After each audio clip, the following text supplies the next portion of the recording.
인류 멸망에 대비한 시설 2곳 중 한 곳이 한국에 있다. 기후변화, 전쟁, 핵폭발 등으로 인한 멸종에 대비해 만든 거대한 벙커가 한국에 숨겨져 있습니다. 이는 총 길이 130m, 지하 46m, 진도 6.9에도 거뜬한 콘크리트로 만들어진 야생식물 종자 연구 저장시설 백두대간 글로벌 시드볼트입니다. 이 시드볼트는 경상북도 봉화군 춘향면 일대에 조성된 국립백두대간 수목원 안에 자리하고 있습니다. 이곳은 전세계 각국의 종자를 영구적으로 저장하기 위해 만들어졌습니다. 현재 이곳에서는 4049종 72,201점의 씨앗이 영하 20도에 보관되어 최후의 그날에도 싹을 틔우겠다며 기약 없는 휴면에 들어갔습니다. 이곳을 많은 이들은 현대판 노아의 방주라고 부르고 있습니다. 앞으로 200만 점까지 저장될 예정입니다. 종자를 장기 저장하는 시드뱅크는 전세계에 많이 있지만 영구 저장이 가능한 시드볼트는 세계적으로 노르웨이 스발바르 제도의 스발바르 국제 종자 저장고와 한국 봉화 2곳뿐입니다. 두 지역의 시드볼트는 서로 비슷하면서도 결정적인 차이점을 가지고 있습니다. 스발바르 시드볼트의 경우 식량난 대비를 위한 식용작물 위주의 종자를 보존하는 데 반해 국립백두대간 수목원 시드볼트는 생태계 파괴를 대비해 야생식물 위주의 종자를 보존하고 있습니다. 이 때문에 국내에 위치한 백두대간 시드볼트는 단순한 씨앗 저장고가 아닌 미래 생태계의 희망이 담긴 저장소라고 불리고 있습니다. 노르웨이에 있는 식량작물의 보관도 중요하지만 사라져가는 야생식물의 종자를 보존하는 것은 생태계를 지킬 수 있는 소중한 장치가 될 수 있다고 말하고 있습니다. 국립백두대간 수목원 시드볼트는 단순히 보관만 하지 않습니다. 종자의 최적환력 검정법과 비파괴 환력 검정법을 통해 종자의 수명을 예측하고 활성을 가진 최적의 종자만을 선별합니다. 이후 선별된 종자를 종류별, 크기별로 분류하여 맞춤형 전용 용기에 보관하는 시스템을 유지함으로써 종자의 입고 및 저장 시스템의 가이드라인을 명확히 하고 있습니다. 최근 서울식물원은 식물종자 500점을 수탁하여 시드볼트에 저장했습니다. 이것은 국공립수목원 간 블랙박스 저장 시스템을 이용한 첫 사례였습니다. 최근 지구온난화로 인한 기후변화와 무분별한 개발에 의한 산림 생태계 파괴는 많은 식물들이 사라지게 만들고 있습니다. 또한 지구에 사는 식물 중 40%가 멸종위기에 내몰린 것으로 밝혀졌습니다. 50년 사이 동물도 3분의 2가 사라졌다는 보고서가 나왔는데 동물이 먹는 식물이 사라진 것도 그 원인이었습니다. 영국 휴식물원은 지난해 전세계 42개국 과학자 210명과 함께 지구상 식물과 버섯의 보존 상태를 조사한 보고서를 발표했습니다. 지구에는 식물이 약 35만 종이 있는데 이 중 식물종의 39.4%에 해당하는 14만여 종이 멸종위기에 처해있다고 했습니다. 2016년 보고서에는 21%가 멸종위기였는데 그 사이 2배로 늘어난 것입니다. 연구자들은 식물의 멸종 속도가 자연적으로 도태되는 데 걸리는 시간에 비해 최대 500배가 빠르다고 분석했습니다. 유엔산업국제기구인 생물다양성과학기구도 보고서를 통해 100만 종의 동식물이 멸종위기에 처했다고 추산한 바 있습니다. 이 같은 상황에서 세계 유일한 백두대간 시드볼트가 앞으로 얼마나 큰 가치를 지니게 될지 보여주고 있습니다. 한국은 지구상에서 멸종해가는 식물들을 다시 살려줄 마지막 희망으로 시드볼트를 잘 지켜나갈 계획입니다. 한국은 지난 2019년 태백의 지하 갱도를 이용해 데이터 센터를 만들겠다는 계획을 세우기도 했습니다. 태백에 위치한 장성광업소 폐갱도를 활용한 지하벙커형 데이터 센터 구축 사업으로 이 벙커는 온라인 전쟁, 테러, 해킹 등 국가 중요 정보 데이터의 침해와 국가 데이터 센터의 전산 기능 마비 등 비상 상황 발생 시 데이터 분산 및 보존 역할을 수행하는 역할을 하게 됩니다.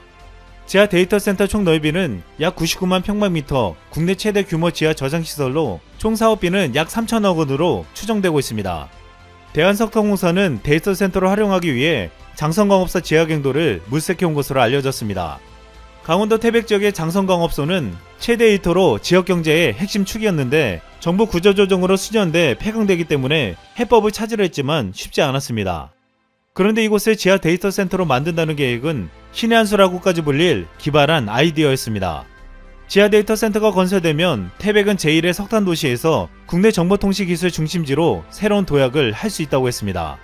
이를 계기로 교통 인프라뿐만 아니라 물류 운송, 주거 휴게 오락 의료시설 등 다양한 신규 사업체가 유치돼 장성광업소를 뛰어넘는 경제 핵심 역할을 할 수 있을 것으로 기대되고 있습니다. 이미 미국과 노르웨이는 지하 데이터 센터를 운영하고 있고 중국은 지금 센터를 건설하고 있습니다. 앞으로 이 사업이 실현되면 국내에서도 어떤 위기 속에서도 안전하게 데이터를 보존할 수 있게 될 전망입니다. 이렇게 국내에서는 우리가 모르는 지하 벙커가 존재하고 있고 활용되고 있습니다. 그런데 과거 서울 한복판에서도 지하 벙커를 발견한 적이 있습니다. 이 지하 벙커는 2005년 여의도에서 공사 중에 우연히 발견되었습니다. 이것은 누가 언제 왜 만들었는지 소관부처와 관련된 기록은 전혀 남겨지지 않았지만 1970년대 대통령의 경호용 비밀시설로 사용됐을 것으로 추정되었습니다. 이 여의도에 위치한 벙커는 수행원 대기실이 180평, VIP실이 20평으로 이루어진 넓은 공간이었습니다. 발견 당시 소파를 제외한 모든 것들이 40년 전 그대로 보관되어 있었습니다. 2017년 이곳은 세마 벙커로 이름을 바꾸며 서울시립 미술관이 운영을 맡아 새로 개관했습니다. 처음 발견 당시 원형을 보존하면서 역사 갤러리로 꾸며 전시 공간을 만들어 놓았습니다. 여기에 소파를 복원해 시민들이 직접 앉아볼 수 있게 하고 화장실 변기 등을 그대로 두었습니다. 또 하나 화장실 옆에는 지하 비밀 벙커의 두께를 가늠할 수 있는 코어 조각을 전시해 놓았습니다. 50cm 정도로 두꺼운 것은 물론 단면을 잘랐을 때 공극을 찾아볼 수 없어 매우 강도 높은 재료로 만들어졌음을 알 수 있었습니다. 이를 통해 이것이 외부 폭격으로 피하기 위한 용도로 설계되었음을 추정할 수 있었습니다. 또한 이 벙커와 함께 서울시는 경희궁 방공호도 개방했습니다. 서울 종로구 서울역사박물관 뒤편에는 특이한 철근 콘크리트로 된 경희궁 방공호로 불리는 곳이 있습니다. 이 방공호는 철문을 열고 들어가면 곧바로 지하로 연결됩니다. 이것은 과거 일제가 태평양 전쟁에서 미군의 폭격에 대비하기 위해 지난 1944년에 만든 것입니다. 당시 태평양 전쟁이 막바지를 치닫고 있던 무렵 일본은 미국 폭격기가 한반도 상공에 나타나자 중요한 시설들을 지하로 감추기 위해 공사를 시작했습니다. 경희궁 안에 방공호로 만들어 근처에 있는 경성중앙전신국을 이전시킬 계획이었습니다. 이곳은 어린 학생들까지 동원해서 만들어졌지만 실제 사용하기 전 전쟁이 끝나는 바람에 그대로 방치되었습니다. 경희궁의 보건 문제와 관련이 있어서 철거하자는 의견도 있었지만 철거 비용만 수십억이라 선뜻 손대기가 어려웠습니다. 서울시는 이 방공호를 일제시대 말기 상황과 방공호의 느낌을 살려 조명과 음향을 설치하고 2만여 장의 일제강점기 사진으로 실시간 포토 모자이크 미디어 아트를 재현해냈습니다. 또한 2층 계단에선 방공호 내부 전체를 조망할 수 있습니다. 그동안 일제가 서울 시내에 만든 대부분의 방공호는 철거되었으나 이곳은 남겨놓은 이유가 있습니다. 지나간 식민지대의 아픔을 증언하는 동시에 잊지 못할 교훈을 주는 공간으로 남긴 것입니다. 그동안 지하벙커는 미국이나 일본에서 사용되는 것으로 알려졌지만 국내에서도 지하벙커의 존재는 과거부터 있어왔고 미래를 준비해가고 있습니다. 미국이나 일본에서 지하벙커는 개인들이 북한이나 적의 핵공격에 대피하는 두려움의 공간이 되었지만 우리나라의 지하벙커는 과거의 아픈 역사를 보존하는 공간으로 여겨지고 있고 미래를 준비하며 인류의 생태계를 살릴 희망의 역할을 하고 있습니다. 이상 쓸멍이었습니다.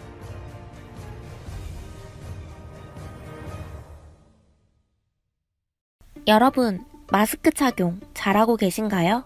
감기에 걸렸을 때만 쓰던 마스크, 이제는 일상이 그리고 의무가 되었습니다. WTO까지 코로나19 완전 극복은 사실상 어려운 것으로 인정하고 있는 가운데 코로나19 백신에 대한 기대감이 커지고 있는데요. 하지만 백신 보급과 사용화가 코로나19 종식을 의미하는 것이 아니기 때문에 마스크 착용은 앞으로도 필수일 것 같습니다. 마스크 착용만큼 가장 빠르고 확실한 예방법은 없죠. 하지만 마스크 상시 착용에 불편함을 호소하는 사람들도 많습니다. 사람인이 직장인 1208명을 대상으로 설문조사를 시행한 결과 94.7%의 사람들이 마스크 착용이 힘들다고 답했습니다. 그 이유로는 숨쉬기 힘들다, 피부에 트러블이 생긴다는 등의 의견이 있었는데요. 얼굴 인식 기능을 이용해 스마트폰 잠금 화면을 여시는 분들은 특히 더 불편할 것 같습니다.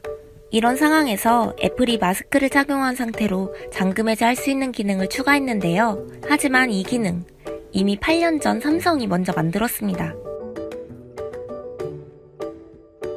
지난 2일, 애플이 iOS 14.5와 iPadOS 14.5 개발자 베타 버전을 발표했습니다. 이번 업데이트에서 가장 주목되는 부분은 마스크를 착용한 상태로 아이폰을 잠금 해제할 수 있다는 점입니다. 애플은 2017년 아이폰 X에서 터치 아이디 대신 페이스 아이디를 처음 도입했는데요. 아이패드 역시 2018년부터 프로 제품군을 중심으로 페이스 아이디 도입이 확산되고 있죠. 페이스 아이디는 기계에 얼굴을 등록하고 등록된 얼굴과 매칭했을 때 같은 얼굴에게만 인증하는 얼굴 인식 인증 체계입니다. 얼굴 인식 기술에서 가장 중요한 부분은 사람의 얼굴을 고유하게 식별할 수 있는 특징을 찾는 것인데, 이때 몇 가지 어려운 점이 존재합니다. 얼굴은 근육이 많은 신체 부위이기 때문에 각도와 표정에 따라 얼굴 생김새가 조금씩 달라지기 때문이죠. 아이폰은 전면 카메라에 트루뎁스 카메라를 사용해 눈에는 보이지 않는 3만 개의 점을 얼굴에 투사해 3차원의 얼굴 데이터를 수집합니다. 3만 개나 되는 특징점을 사용하기 때문에 비교적 정확한 얼굴 인식이 가능하죠. 얼굴 데이터를 수집한 후에는 각도, 표정 등 여러 이유로 조금씩 변형되는 얼굴을 정확하게 식별해낼 고유한 특징을 추출합니다. 페이스 아이디에 얼굴을 등록할 때 얼굴을 돌려가며 여러 각도에서 촬영하는 이유 역시 각도의 변화에도 강건한 고유 특징을 추출하기 위해서인 거죠. 얼굴은 변화가 상당히 많은 부분이라 특징을 한 번에 특정하는 데 어려움이 따르는데요. 그래서 인공지능 기술을 사용해 얼굴을 지속적으로 학습하는 것이 중요합니다. 페이스 아이디도 한 번 인식에 실패하더라도 비밀번호를 잘 입력한 경우에는 해당 얼굴을 업데이트하며 주인의 얼굴을 계속 학습하게 되죠. 이런 학습 기능이 탑재되어 있기 때문에 같은 디자인의 마스크를 매일 착용하여 연습시킨다면 마스크까지도 얼굴의 고유한 특성 중 일부라고 학습해 마스크를 쓴 얼굴까지 인식할 수 있게 됩니다. 단, 전제 조건은 마스크가 항상 같은 디자인이어야 한다는 거죠. 학습에는 많은 데이터가 필요한데 만약 마스크 디자인마저 계속 바뀐다면 마스크를 얼굴의 고유한 특징으로 인식하지 못해 학습이 되지 않습니다. 인터넷에 페이스 아이디 마스크 인식을 검색해보면 여러 트릭들이 나오는데요. 그중 하나로 마스크를 반으로 접어 얼굴의 반쪽을 가린 채 등록하면 인식이 된다는 정보가 나옵니다. 이는 어떤 원리를 사용한 것일까요? 얼굴은 좌우가 대칭인 특성을 가지고 있습니다. 그래서 가로등 뒤에 숨는 것과 같이 수직 방향의 장애물이 있다면 얼굴의 좌우가 대칭인 특성에 따라 보이는 부분을 보이지 않는 부분으로 대체하여 얼굴을 인식할 수 있죠. 하지만 마스크처럼 수평 방향의 장애물이 있다면 보이지 않는 부분을 대체할 수 있는 특정 정보가 없기 때문에 얼굴을 제대로 식별하지 못합니다. 그래서 마스크를 쓴 경우에는 얼굴 등록 자체가 안 되지만 반으로 접어 코와 입이 절반 정도 보이게 하면 등록이 가능한 것이죠. 이처럼 마스크를 쓴 채로 페이스 아이디를 이용하는데 여러 제한이 따라 불편함을 호소하는 사용자들이 많습니다. 지난달 29일 미국 월스트리트 저널 조안나 스턴 기자가 코로나19 이후 아이폰 잠금 해제에 대한 불편함을 지적한 적이 있습니다. 그녀는 삼성의 신제품이 출시될 때마다 혹평을 내놓는 것으로 악명이 높은데요. 전직 애플 직원 출신으로 애플과 비교하며 삼성을 까내리기 바쁜 스턴이 마스크 쓰고 아이폰 잠금을 해제하는 데 걸리는 시간은 3초, 네안데르탈인처럼 비밀번호를 일일이 입력하고 있다며 불만을 표시한 거죠. 애플도 이와 같은 문제점을 인지한 것인지 운영체제 업데이트를 통해 애플워치를 이용한 잠금 해제 기능을 넣는다고 밝혔습니다. 정확히 말하면 페이스 아이디의 자체 기능이 업데이트되는 것이 아니고 애플워치를 함께 사용해야 쓸 수 있는 기능이죠. 애플워치가 잠금 해제되어 있고 손목에 채워져 있는 상태에서 아이폰을 사용하면 마스크를 쓴 상태에서도 페이스 아이디로 잠금 해제할 수 있습니다. 이는 원래 제공 중이었던 맥 잠금 해제와 비슷한 기능입니다. 아이폰 설정에서 활성화만 하면 기존의 마스크 착용 중엔 비밀번호를 직접 입력해야 하는 형태에서 잠금이 해제된 애플워치를 통해 마스크 잠금을 풀 수 있게 변화한 거죠. 아이폰 잠금이 해제되면 애플워치에 알람과 진동이 울린다고 합니다. 하지만 이 기능은 8년 전 삼성이 내놓았던 기능과 유사해 때 아닌 표절 논란이 일고 있습니다. 삼성전자는 지난 2013년 첫 스마트워치인 삼성 갤럭시 기어를 출시하면서 오토락이라는 기능을 함께 선보였는데요. 오토락은 기어 S를 착용하고 연결된 스마트폰에 가까이 가면 폰 잠금이 자동 해제되는 기능입니다. 스마트워치로 온 이메일, 메시지 알람이 꺼지기 전에 휴대폰을 들어 올리면 잠금이 해제돼 바로 내용을 볼 수 있는 기능을 선보였죠. 이후 오토락은 구글과 협력해 2015년부터 스마트락이라는 이름으로 바뀌고 안드로이드 기본 기능으로 탑재됐습니다.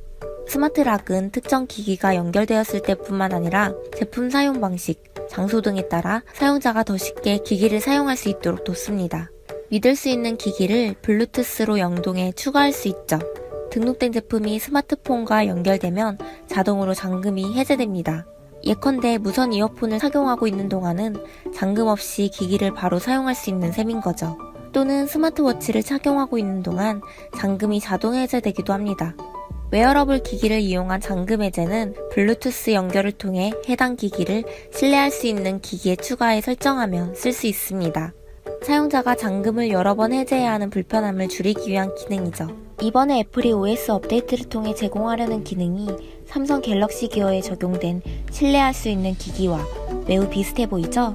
애플이 이번 기능을 개발하면서 삼성의 스마트락 기능을 참조했다고 보는 것은 합리적인 추측으로 볼 수 있습니다.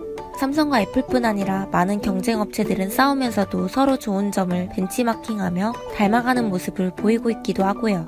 애플이 안드로이드를 따라하는 것은 이번이 처음이 아닙니다. 대표적인 사례로 과거 iOS 7에 처음 도입되고 iOS 13에서 한 차례 개선된 제어 센터는 안드로이드에서 화면 상단을 스크롤해 내리면 나오는 빠른 설정창, 퀵 패널을 따라한 것이죠. 또 지난해 공개된 iOS 14에서는 홈화면 위젯과 앱 보관함 등이 추가되며 역대 iOS 중에서 가장 안드로이드스럽다는 평가를 받기도 했습니다. 한편 웨어러블 기기를 이용한 잠금 해제 기능은 현재 개발자를 위한 베타 OS에서만 이용할 수 있으며 올 봄 정식 버전이 출시되면 일반 사용자도 이용할 수 있을 전망입니다.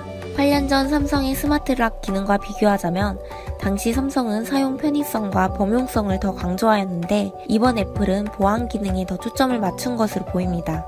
애플워치만 가까이 있으면 잠금이 풀려버리는 것이 아니냐는 지적에 애플은 열쇠 역할을 하는 애플워치가 주인을 꽤 정밀하게 인식한다며 그럴 걱정은 없다고 설명했습니다.